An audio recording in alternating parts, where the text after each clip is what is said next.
Motinystė tai neapriepiamas ir kartais labai sunkiai suvaldomas iššūkis, tačiau galiausiai mums dovanojantis neišmatuojamą meilės kiekį. Šiandien laidoje kalbėsime apie motinystės iššūkius ir džiaugsmus. 2 vaikų mama Elmyra jau ne pirmus metus buria aktyvią mamų bendruomenę, kuris skatina atsižvelgti į psichinę mamų sveikatą. Jos ir kitų mamų iniciatyva visai neseniai buvo įvertinta prezidentūroje įteiktų apdovanojimų. Pokalbis su pašnekove jau netrukus eteryje. Labadiena, Elmyra. Sveiki. Šiek tiek pradžiai pristačiau jūs, bet iš esmės nepasakiau, kad jūs dar esate ir kariškė, ir visuomenininkė, ir pedagogė, ir 2 nuostabių vaikučių mama. Tai tų veiklų labai daug, bet negana to dar aktyviai buriate ir mamų bendruomenę. Tai noriu klausti, iš kur semiatės tos energijos ir kas jūs veda pirmyn? Ar čia tik smalsumas ar kitos priežastys? Man patinka gyventi gyvenimą, man patinka jį patirti. Ir kaip ieškai to patyrimo džiaugsmo, kaip vaikai. Iš tikrųjų mokosi iš savo vaikų, aš juos stebiu. Ir pasižiūrėkime, vaikai atsikelia iš principo entuziastingi kiekvieną rytą, vis kažką nori sužinoti, patirti, kaip jie mokosi vaikščioti, ten tie pirmieji judesiai, žingsniai. Ir ta gyvybė, tas entuziazmas mane užbūrė ir man kartais, aš tiesiog vienoje vietoje būdama to nepatirsiu. Ir įdama į bendravimą su žmonėm, į draugystę, tiesiog kartais iniciatyvos įvyksta, atrodo savaime, o kartais tiesiog gyvenimas nuveda tave ten, kur reikia turbūt. Tai esu ten, kur manau, kad esu reikalinga, kad būčiau. Tai va, taip. Pasikalbėkim vis tik apie, drįsčiau sakyti, gal svarbiausia tą jūsų misiją motinystės, tą kelią. Burdama bendruomenė, kuri tikrai labai daug kalba apie moterų psichinę sveikatą, daug apie tai kalbate ir diskutuojate. Kodėl ši tema jums pačiai yra svarbi? Tai, kaip ir minėjote, esu 2 nuostabių vaikučių mama.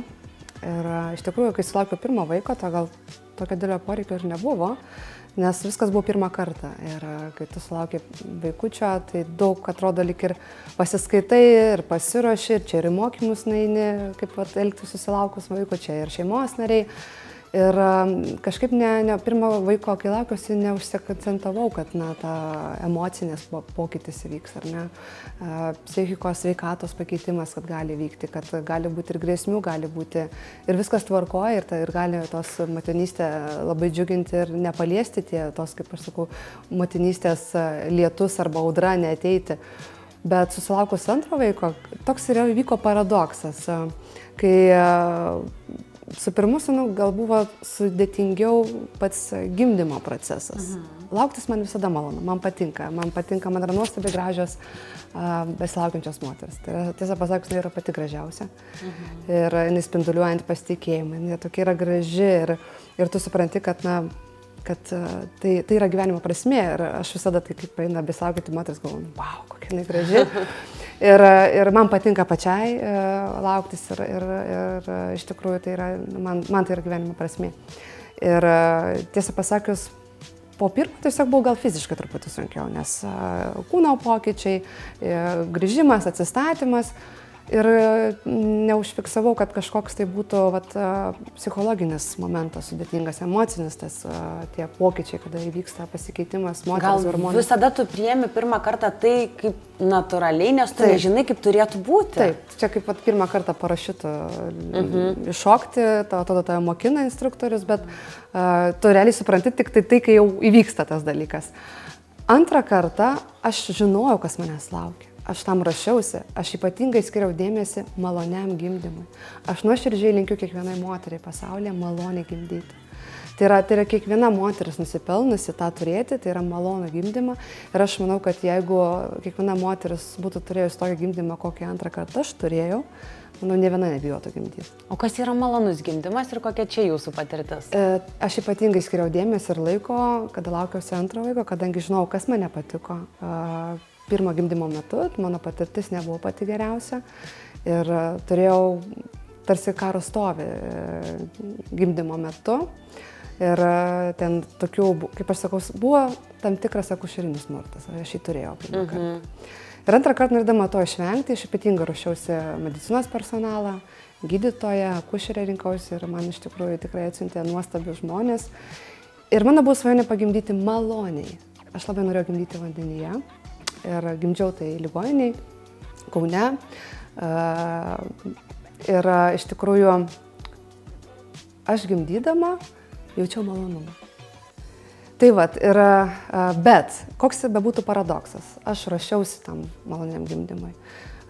Visi galvoja, kad va, čia vandenyje pagimdyti labai lengva. Ne. Tu turi ruoštis savo kūną, pratimus, tu turi taip pat nusiteikti tam dalykui, ne visam pavyksta pagimdyti vandenyje.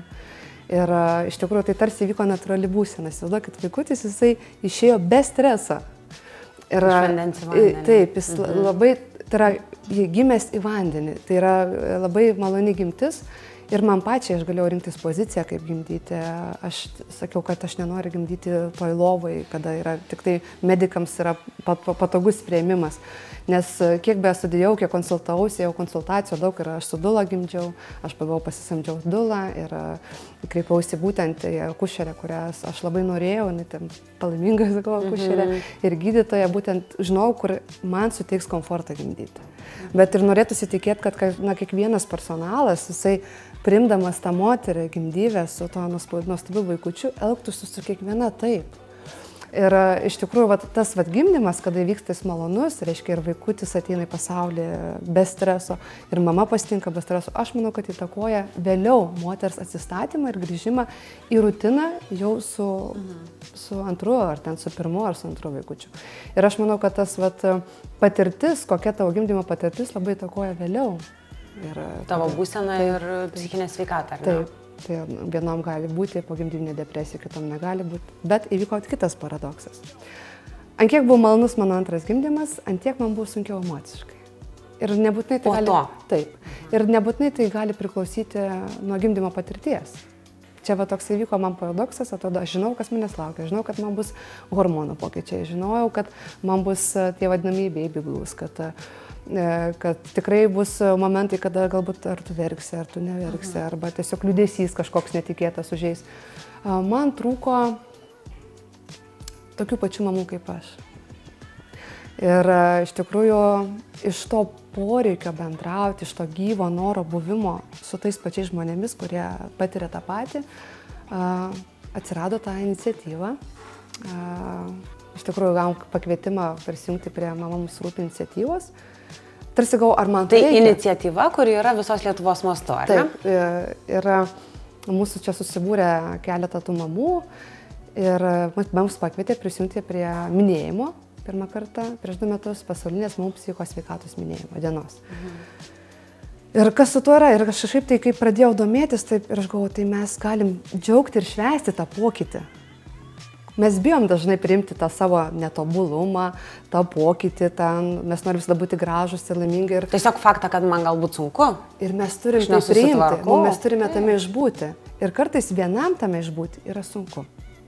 Ir mes kartais bijom pasakyti, kad man yra dabar blogai ir man yra sunku. Ir atsirado net rytmečiai tokie, mamai reikia mamos. Ypatingai supratau, kad man reikia mamos, kai pati patapau mama. Tai net graudinuosi. Tai tas rytmetys, jisai buvo toks anšlagas. Ir iš tikrųjų taip susibūrus, kada pradėjom ruoštis ėjimui, pirmą kartą mes buvom masiškiausi tuo metu Lietuvoje, Šiauliuose apie 70 žmonių dalyvavo pirmą kartą ėjime. Ačiū visiems, kurie prisidėjo, kurie ar tortus kepė, ar prizus dovanojo. Iš tikrųjų turim labai daug rėmėjų, kurie savo iniciatyvą prisibūrė. Ir mes po to tęsėm tą veiklą, kai kurios mamos atsiskyrė ir savo veiklas pradėjo kurti, savo svajonę gyvendino. Ir ėjom per žaidimų kambarius, per erdves, šovnioj parduotuvėje įrengėm irgi rytmetį tokias tėvų šeimų dirbtuvės. Ir tas toks, tu tarsi jautiesi kaip šeima, jeigu tu galbūt ir neturi nuosavo šeimos, galbūt tu kažkokio tau yra slegia, tada tu supranti, kad tas debesis, tas pilkuma, kurie atėjo pas tave, jinai išsisklaido. Ir tada tu jau vėl jautiesi gerai. Tai apie tai ir yra Mamos kvadratu, kad nelik vienas su savim. Ir nepaisant to, kaip tau seksis iš tikrųjų, ar gimdymas, ar tavo rutina, ar tavo gyvenimo būnas, šitame etape gali kiekvieną žmogų užklupti ta savijauta, ta emocinė sveikatos lūžis. Bet kada tave gali užklupti, netikėtai ir nereikia likti vienam. Bet apie tai yra tiesiog kvietimas, burtis ir yra stiprybė bendruomenės. Apie tai yra Lietuvos galia ir apie tai yra apdovanojimas. Mes dar apie bendruomenės ir kuo jos skiriasi, kad pašnekovėms būtų aišku, pasikalbėsim, bet aš dar noriu šiek tiek grįžti apie tą psichinę sveikatą, būseną. Ir iš tikrųjų mamos besilaukdamas, jos ruošia vaikui kraitelį, jos perka daiktelius, apie kiekvieną daiktą renka informaciją, rekomendacijas ir visa kita. Ar tai yra pasiruošimas vaiko gimimui jūsų galva, ar šiek tiek kitaip reikėtų tai žiūrėti? Tai pirmas pasiruošimas gimdymui turėtų tos pačios mamos, tai yra fizinė ir psichinė būsena, tai yra kaip aš elgsiuos, nes realiai kaip tu treniruojasi, taip ir elgiesi. Jeigu tu nežinai kaip daryti, tai tu tiesiog pasikliausi arba personalu, bet jeigu kartais, mano pirmo atveju personalas nebuvo tas variantas, kada galėjau 100% pasitikėti, tada gali tekti ir likamieji požymiai būti tam tikrai. Tai ruošiantis iš tikrųjų nuoširdžiai linkiu pagalvoti ne apie tai, kad turėtų būti 1000 eurų kainuojantis vežimėlis, o galbūt pagalvoti apie tai, gal kokius tai nusamdyti ar dūlą, ar kitą specialistą, kaip man elgtis gimdymo metu, kaip man paruošti tą savo pilvelį, kaip man kvėpuoti, gal kokius pratimus daryti, kad aš galėčiau lengviau užgimdyti vaiką. Ir daug yra atvejų tokių, kur moteris pradėjo daryti pratimą, jie nereikėjo nei cezarių daryti. Turiu tokių kolegų pažįstamų, kurie pasikreipė daryti tam tikrus specialiai spinning babies yra tokia sąvoka. Tikrai nuoširdžiai kviečiu pasidomėti, tai yra judintis kūdikiai, kad kartais reikia išjudėti, kad leisti vaikui gimti natūraliai, o gimdymas natūraliai yra pats geriausias vaikui. Tikrai nereikia skubėti ten tų visų dalykų daryti, bet tam reikia ruoštis. Ten galbūt pinigus skirti ir savo investicijas, biudžetą, tai yra į savęs parengimą, vyrą kviestis. Į mokymus eiti kartu vyrus. Yra labai daug nuostabių pratimų, kada atlaisvina moteris su vyras, su žmona daro pratimus ir žmona pasijaučia geriau, jie kartu suartėja, reiškia, jie abudu ruošiasi atėjimui. Nedaiktiškai. Vyras nėra tada nuo šaly, kuris tiesiog... Aš savo vyrą įtraukiau visada, jis man padėjo daryti tam tikrus pratimus, nes kai kurie pratimus, kurios besilaukianti moteris negali viena padaryti ir jai būtų ir pavojinga. Tai va, tas kartu pasiruošimas, tarsi tu eitum sportuoti, čia yra tarsi sportavimas, bet kartu tu ruošiesi gimdymui, ar ne? Ne tik tai, kad pamokėlės eini, ne tik tai, kad ruošiesi. Po to, o kai gimsta, ar tikrai suspės valgytinai pasidaryti, galbūt pagalvoti, kad padėti jai namų ruošo pasiruošti. Kartais mes bijom įsileisti svetimus žmonės, nes mes nesijaučiam jaukiai, tada galbūt pagalvoti, gal iš anksto valgyti pasidaryti, gal užšaldyti, kad tik pasišildyti, kad kuo daugiau moteris galėtų atsistatyti ir pailsėti. Lygiai taip pat ir tėtis, nes jie galbūt kartu dalinasi, nes tėčiai šiuo metu gali kartu auginti vaikučius. Tai pagalvoti apie tą, kaip aš rutinai susidėliosiu. Netvarkymasis esmė, pavalgyti, išsimiegoti, priežiūrą, išsimaudyti padėti, pasikviesti. Apie tai reikia būti, kas atvažiuos padėti pakeisti. Čia yra pagrindas, o daiktai paskui. Daiktai yra paskui. Dar labai įdomu, kaip dula jums padėjo ir kaip priėmėt sprendimą nusisamdyti dulą. Aš ieškojau žmogaus, kuris būtų gimdęs vandenyje. Ir aš pasamdžiau tą žmogų, jis man ir padėjo mokytis. Tai yra Tampu mama dula, iš tikrųjų ačiū labai. Jis mane sutvirtino, pastiprino mano pasirinkimą gimdyti vandenyje. Nes jinai pati yra pagimdžius vandenyje. Nieko nėra geriau mokytis iš žmogaus, kuris patyrė pats. Ir nuoširdžiai dėkoju, nes mano toks buvo abejonių, bet su ją susitikus, šios išmokus tam tikrų pratimų, aš supratau, kad aš tai galiu padaryti. Tai va, tai yra tas žmogus, kuris sako, taip, tu gali tai padaryti. Tik tai ne visoje tai Lietuvoje tai yra įmanoma. Dabar pasikalbėkime apie tas mamų bendruomenės. Kaip suprantu, visų pirma, jūs tapote vienos bendruomenės savanorė, bet po to Šiauliuose nusprendėte kažkokį tokį savo ratą moterų suburti, ar ne? Tai truputį papasakokite apie tai. Reiškia, kada susibūrėm į kvietimą prisidėti prie Mamoms rūpio ėjimo organizavimo ir tokių norinčių prisidėti prie ėjimo organizavimo Šiauliuose atsirado daugiau, tai mūsų pačioj pradžioje startavo apie 8 ir man norėjosi suteikti tam visam mūsų mamom tokį tarsi veidą, tarsi įvaizdį. Ir eilinį kartą nakties metu, žindant mažylį, man kilo pavadinimas Mamos kvadratu ir tiesiog, kadangi mes turim galvoje daug klaustukų ir mes būna mamos antruoju, trečiuoju arba pirmuoju, tai tas Mamos kvadratu reiškia, kad mamos su visų savo nuostabiu kuraičiu, su visais savo vaikais ir visų savo nuostabiu pasauliu ateina su tuo, ką turi ir prisideda bendram bendruomenės labui, tai yra bendruomenės stiprinimui. Tai tas ėjimas yra visada kvietimas švęsti pasaulinę psichikos sveikatos dieną ir švęsti mus, tokius, kokie mes esame. Ne gražesnius, ne puikesnius, o visus tokie, kokie esame. Ir antrą kartą, kadangi sulaukėm dėmesio, prisijungėm, tai vat, buvo antrą kartą ėjimas ir jis išaugo geometrinę progresiją ir dalyvavo 240 mamų, bet suskaičiavom su visais lyginčiais asmenim ir vaikais, tai buvo per 400 žmonių. Iš karto po metų geometrinė progresija. Tuo metu Lietuvoje buvo 26 miestai. Antrą kartą. Pirmą kartą buvo 7 miestai, antrą kartą jau 26 miestai. Ir mes Šiauliai jau tada jau buvom pagal masiškumą dalyvių antri. Tai aš labai džiaugiausi iš tikrųjų, kad pradžioje tai sako, o čia į Šiaulius gal neateis, čia vėl visi užsiėmė. O žinot, kokia buvo geriausia komunikacija, kada mamas, kurios prisidėjo prie renginio organizavimo, sako, nepatikėsi, Elmyra, mano vyras grįžta iš darbų ir sako, mes, sako, va čia diskutavom su kolega, tai nusprendėm, kad rytoj to nedarysim, o eisim palaikyti mamas ėjime. Tada, kad jau iš lūpų į lūpas, reiškia vyrai, iš lūpų į lūpas dalinasi informacija, kad eis palaikyti mamas. Tai čia man buvo didžiausias džiugesys, kad, reiškia, jau tarpusai vyrai diskutuoja apie, atrodo, kas šitas yra ėjimas, kas su ta mama. Bet tas buvimas kartu ir yra stiprinimas, reiškia, tai yra palaikymas. Taip, bet iniciatyvų mamoms jų yra, o kaip su vyrais? Kur yra vyrai, kur juos įterpti? Galbūt jūs irgi organizuojat kažkokius tai renginius, kur stengiatės šiek tiek tos vyrus įtraukti? Taip, iš tikrųjų, pradžioje buvo didesnis dėmesys mamoms, moteriams iš tikrųjų, ir tai yra suprantama, didžioji dalis yra mamos, jūs tik tai pradžioje augina tos vaikus, didesnį dėmesį skiria rutinai, bet darėm renginių ir tėveliam. Ateina į renginius bendrus ir tėčiai. Ir mes pakcentuojam, darėme rytmečius tėčiams. Dabar irgi tikrai toks tėvelis Evaldas Bulkšas, jisai irgi aktyviai kviečia tėčių rytmečius. Iš tikrųjų, kartais, jeigu vienos iniciatyvos trumputį prislopsta, atsiranda įkvėpimas kitiem tėvam, tai yra bendruomenės tėvam, padaryti savo svajonę gyventi. Tai aš sakau, labai džiaugiuosi, kad visi supranta, kad stiprybė yra bendruomenėse ir aš manau, kad tėčių rytmečių irgi atsiras daugiau Šiauliuose ir to labai linkiu.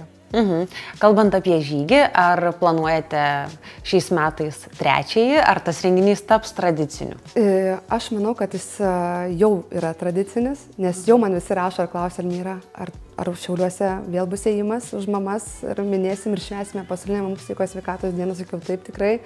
Ir labai kviesiu tiesiog norinčius, galinčius, manančius, kad gali prisidėti, tikrai prisidėkit, nes kas galbūt gali pyragą iškepti, kas galbūt bandelį iškepti, kas galbūt gali padėti suorganizuoti organizacinių klausimų, nes tai yra apie mus.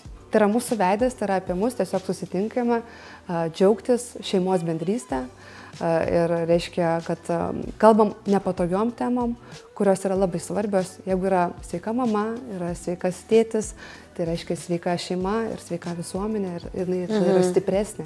Ir tos negantos, tas rūkas, ta pilkuma, tie pokyčiai mums tada nėra tokie baisus.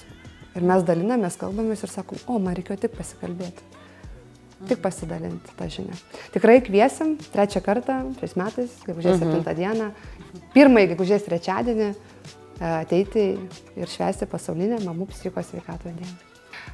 Dar, Elmyra, norėčiau paklausti apie savanoriavimą moterų linijoje. Tai kas čia, kodėl jūs čia atsiradot, kaip šita patirtis paveikė jūs kaip asmenybę ir su kokiom istorijom teko susidurti, kurios, tikrai privertė susimąstyti? Pirmiausia, tai yra konfidencialumas, iš tikrųjų mes ne visada galim dalintis, šiaip mes negalim dalintis, tai yra tai, kas lieka pokalbė. Bet bendrai tokia. Taip, tai vėlgi iš poreikių man pačiai.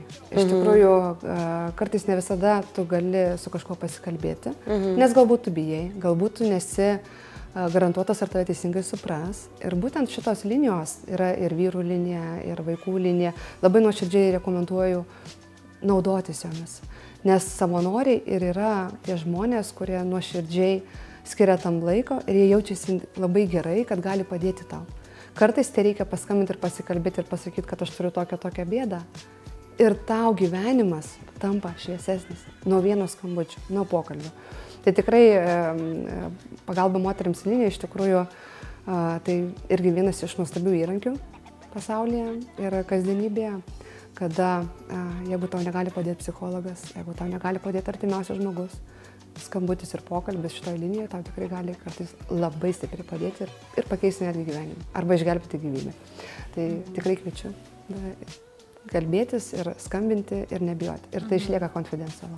Ir vis tiek norisi išgirsti, kas mamom yra sunkiausia, kokios tos problemos priverčia paimti tą telefoną ir ragelį ir paskambinti. Ar buitis, kuri tikrai pritvoja mus susilaukus vaikų visas. Ar tiesiog santykiai pakitę su partneriu. Nėra namų bėdumų. Yra toks pasakymas. Mes kiekvienas turim tų tikrų bėdų, bėdelių, kurias mums atrodo tuo metu, kad jos yra pačios didžiausios. Mums visada mūsų bėdos yra kartais pačios baisiausios, pačios blogiausios ir jau čia pasaulio pabaiga. Ir kartais žmogui reikia padėti jam išgirsti save. Jam tiesiog reikia žmogaus, kuris jį išklausytų. Kartais norisi tik pasikalbėti. Įsivaizduokit. Ir tau tada palengvėja, našta nukrenta. Ir žmogus dažnu atveju, žmogus pats žino, kaip išspręsti problemą. Jis tiesiog nori tai išgirsti pats ir jis nori pasikalbėti ir pasidalinti. Kartais tiesiog reikia būti klausytoju, aktyviu klausytoju, kuris tarsi atspindi žmogų ir jis pats atranda atsakymą. Tai situacijų yra visokiausių. Nuo paprastų iki buitinių yra tikrai labai sunkių situacijų, bet tiesiog tas atspindėjimas, savotiška emocinė ventiliacija žmogus nurimsta. Ir tada jam tas didelis baubas, tas dramblys kambaryje, pasirodo vis tik tai nėra jokio dramblio kambaryje. Apie tai yra. O kas jums pačiai motinystės kelionėje kėlė iššūkius? Rutina, susidėlioti rutiną ir iš tikrųjų kartais prioritetų susidėliojimas. Kartais mes norim tiek daug visko padaryti ir galvoju, kad jeigu aš nepadarysiu, niekas geriau nepadarys. Ne. Ir va čia atsirado paskaita ir edukacija, meilė savo. Ir kartais visada kitiems sakydavau, o kur meilė savo? Meilė savo tai yra laiku nueiti atsigulti pamiegoti. Pavalgyti, nepamiršti pavalgyti. Nepamiršti skirti galbūt pusvalandį savo, gryno laiko savo, neskrolinimą ar panašiai. Taip. Ir apie tai yra meilė savo. Galbūt leisti savo išbėgti, pabėgioti, pasivaikščioti. Darbai niekur nedings. O tu jausies geriau ir būsi papildęs resursus. Tai yra tas nuolatinis resursų papildymas. Ir nepamiršti, kad nėra vien tik tai vaikai, vyras, veiklos, bet ir aš esu pati. Niekas kitas geriau savęs nemylės, kaip tu pats. Visai neseniai prezidentūroje teko atsiimti jums garbingą apdovanojimą. Tai paimkim ir tą apdovanojimą ir šiek tiek perduosiu jūsų rankas ir šiek tiek papasakokit, kas, už ką, kaip ir kodėl ta akimirka jums įsimintina. Čia yra visos Lietuvos apdovanojimas už iniciatyvą, minint pasaulinę mamų psichikos sveikatos dieną. Ir iniciatyva yra Mama mums rūpi. Tai iš tikrųjų tai man buvo didžiulė garbė, tai yra suteikta atstovauti ir paimti šį apdovanojimą visos Lietuvos moterų vardu, mamų vardu. Tai nėra mano apdovanojimas, tai yra visų mamų ir šeimų ir tėčių iniciatyva, resursai ir laikas, kalbant apie pogimdyvinį laikotarpį, apie prevencinę pogimdyvinį laikotarpį ir apie psichikos sveikatą. Ir kiekvieną mėnesį, pradedant dabar nuo Šiaulių, nuo Vilniaus iš tikrųjų pradedant. Taip. Asta Petraitienė iš tikrųjų jinai pas ją buvo, jinai yra įkūrėja mums rūpi ir tada dabar perdavė Šiaulius man. Vėliau eis jau kitose miestuose, kurie būtent ir organizavo tą ėjimą, minint pasaulinę mamų psichikos sveikatos dieną. Ir apsistos kiekvieną mėnesį kiekvienoje bendruomeniai ir rodys, kad kiekviena bendruomenė, kiekvienas žmogus yra Lietuvos galia. Ir kad kiekvienas prisideda, kiekviena bendruomenė, kad ir mažytė jį prisideda visų labai, ar ne? Tai buvo didžiulė garbė iš tikrųjų, kad man leido ir pakvietė iš tikrųjų man atsimti ir tikiuosi, kad primins kiekvienam ir kad tikrai galiu į tą bendruomenę ateiti ir sulauksiu pagalbos tos, kurios man reikia.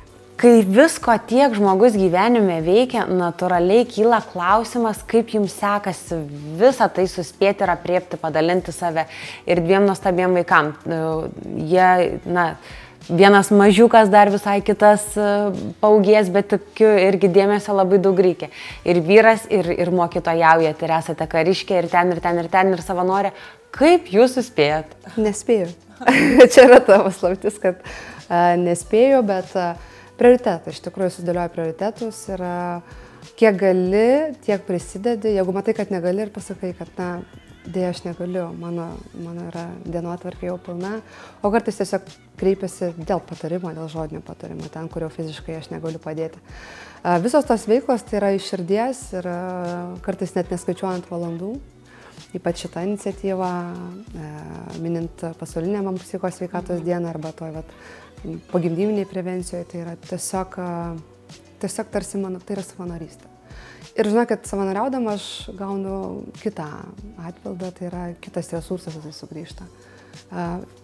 Jis neapčiuopiamas pinigais, tai yra ne apie pinigus.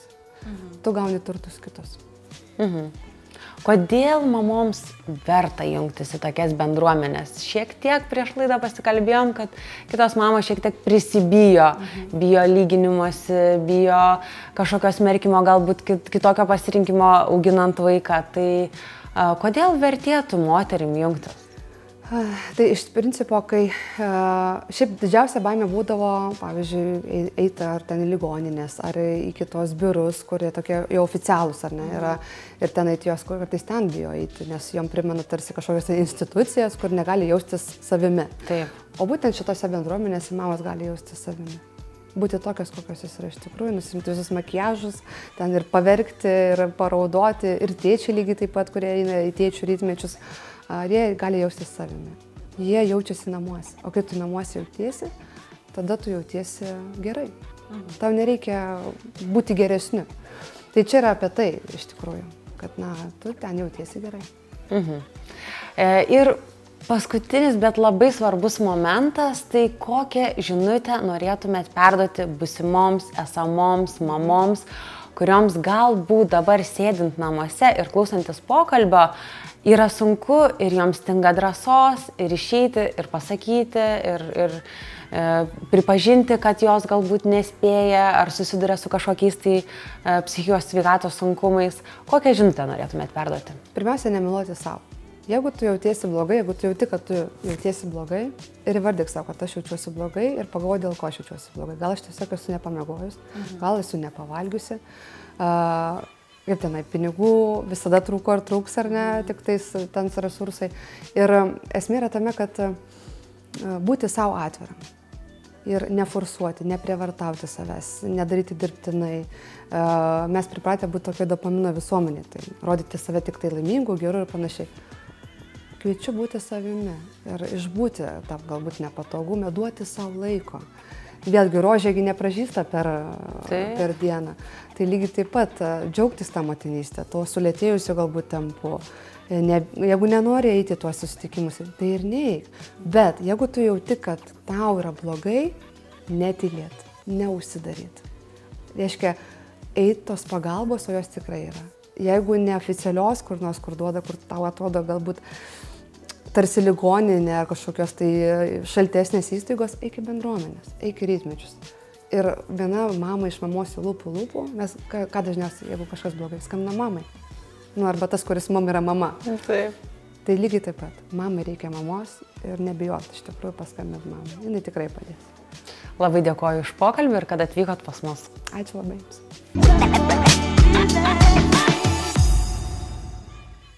Ačiū, kad žiūrėjote. Primenu, kad visus laidos Mama kalba epizodus galite rasti naujienų portale taplius.lt.